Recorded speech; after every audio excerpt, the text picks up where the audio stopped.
Merachi, le serviteur, l'instrument de Dieu mentionné au chapitre 3 et 4 du livre de Deutéronome, a pour responsabilité de s'occuper des planches, des barres, des colonnes, des bases et des ustensiles du temple.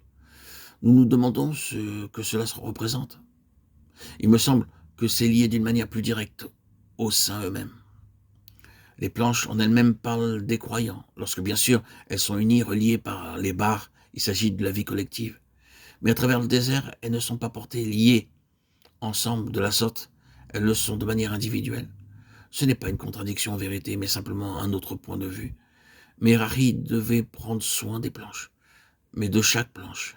Et un problème important surviendrait si, au moment où le témoignage de l'Éternel arrivait à un certain endroit et devait y être installé, une planche était manquante. Si vous transposez tout ceci au Seigneur Jésus et voyez comment, avant l'Église, il a personnellement incarné toute la vérité, vous trouvez un moyen très simple et utile pour comprendre la vérité de l'Église. Prenez un verset comme celui de Jean 17,12. J'ai gardé ceux que tu m'as donnés, et aucun d'eux ne s'est perdu, sinon le fils de la perdition, afin que l'écriture soit accomplie. Mais Harry n'a perdu aucune planche en chemin. Ici, nous avons une charge, une responsabilité pour que le peuple du Seigneur prenne soin des uns des autres. Il est très facile d'obtenir le grand déploiement de doctrines, de vérités, de formidables généralités, et d'oublier que la mise en pratique s'effectue au niveau individuel. Il faut prendre soin de chaque membre individuellement, de sorte que ce que chacun représente pour le Seigneur ne soit pas perdu si, par quelque moyen, cela peut être préservé. Tout doit être mis en œuvre pour garder chacun indemne à sa place. Nous trouvons une merveilleuse révélation de ceci dans les épîtres de Paul. Il était réellement l'Église en esprit, et quelle attention il portait tant aux individus qu'à l'Église entière. Regardez ces listes de noms qu'il annexe à ses lettres. Lisez la fin de la lettre aux Romains et remarquez tous les noms personnels. S'occuper des planches consiste en cela. C'est le véritable ministère lévitique. Nous chutons beaucoup sur ce point, que le Seigneur nous corrige par sa parole. Il s'agit non seulement de prendre soin des croyants eux-mêmes, mais, remarquez-le, de prendre soin de ces ministères qui sont représentés par les vases, les instruments. Nous considérons que c'est ce qui est suggéré dans tout ce matériel utilisé pour la construction du tabernacle, sa mise en place, les pieux et tout autre outil similaire qui serait requis. Ils sont vraiment nécessaires. Parfois, dans la maison de Dieu, même un marteau est utile.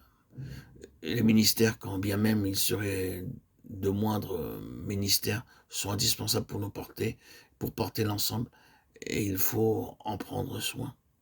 Je suis heureux que les barres soient aussi bien citées que les planches. Les barres sont les éléments qui unissent l'ensemble, et si vous les gardez constamment à l'esprit, vous ne vous déplacerez pas en clan et vous n'aurez pas des préférences personnelles, ni de personnes partant de leur côté parce qu'elles s'entendent bien. Nous devons nous rappeler que dans le corps de Christ, il n'y a rien de semblable au clan, rien qui relève juste d'une préférence humaine, mais que tous les membres sont assemblés dans une unité. C'est une responsabilité. Combien de dommages ont été causés en raison des préférences, des affinités humaines qui prennent place parmi le peuple du Seigneur. Il doit y avoir une attention individuelle, il doit y avoir un soin apporté aux barres, toutes maintenues ensemble. Voilà ce que l'apôtre veut dire quand il écrit « Vous efforçons de conserver l'unité de l'esprit ». Éphésiens 4,3. Nous ne maintiendrons jamais l'unité du Saint-Esprit en prenant parti pour une personne contre une autre. Nous pouvons penser que nous prenons soin de telle personne, oh, mais qu'en est-il de l'autre? Les barres seront correctives, elles maintiendront l'équilibre et tiendront compte de chaque membre. Ensuite viennent les colonnes. Ici, nous avons la responsabilité de chacun pour une charge qui est impartie à tous, et nous devons nous aider mutuellement dans cette responsabilité devant Dieu, car chacun est appelé à assumer une responsabilité, une charge de Dieu. C'est porter réciproquement les fardeaux. Ici, nous avons les colonnes qui soutiennent, selon leur mesure, le poids du témoignage. Il s'agit d'une figure de ces choses dont il est parlé dans les lettres aux Éphésiens et aux Colossiens et qui sont mentionnées par des mots tels que liés ensemble par chaque jointure, Éphésiens 4,16, et chaque part travaillant selon la mesure prévue. Il doit y avoir une entraide dans cette responsabilité, chacun portant sa propre charge devant le Seigneur et cependant tous ensemble. Ainsi, Merari doit prendre soin de toutes ces choses qui sont si importantes dans la maison de Dieu. Il y a une abondante richesse dans ces deux chapitres 3 et 4 du livre du Deutéronome.